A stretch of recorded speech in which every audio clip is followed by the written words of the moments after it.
O Banco Central acabou de tomar duas medidas importantes que vão liberar 20 bilhões de reais a mais para o crédito do que se elas não tivessem sido tomadas. A primeira delas reverte uma medida ligada ao financiamento do PSI, que é um programa de financiamento de investimentos do governo, que agora em dezembro teria um aumento de recolhimento de depósitos compulsórios de 14 bilhões. Na prática significa o seguinte, os bancos teriam 14 bilhões de reais a menos para emprestar. Além disso, o que ele fez, não só reverteu isso, que zera esse impacto, mas além disso ele reduziu os depósitos compulsórios de depósitos à vista e a prazo.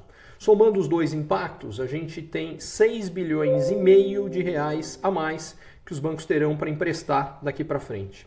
Não é só que aumenta o volume disponível, cai o custo do dinheiro. Porque o depósito compulsório é aquela parte dos recursos que os bancos captam, mas não podem emprestar.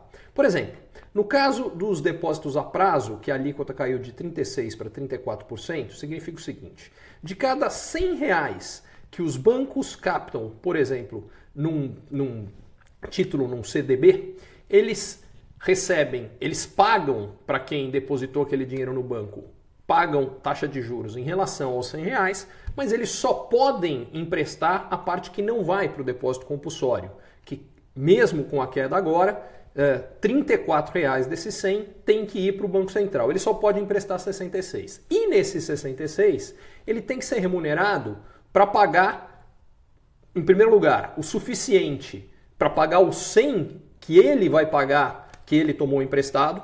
Em segundo lugar, os impostos que entram nessa operação. Em terceiro, eventual inadimplência, ou seja, o risco de que alguém não pague o banco cobra mais alto dos que vão pagar para cobrir esse pedaço. E por fim, em cima disso tudo, o lucro dos bancos.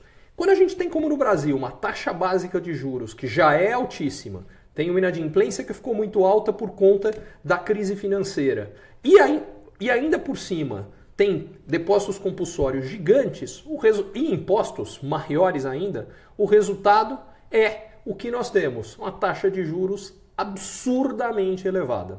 É por isso que essa medida é tão importante para ajudar a expandir o crédito e reduzir a taxa de juros. Sozinha ela vai fazer com que a taxa de juros do Brasil convirja para patamares civilizados? Não.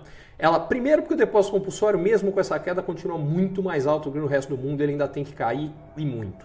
Segundo, a gente precisa reduzir impostos sobre o setor financeiro. Terceiro, a gente precisa estimular a competição, porque à medida que os bancos tenham mais competidores entre si, eles vão ter que cobrar spreads menores, que é a diferença entre o custo de captação deles e a quanto eles emprestam.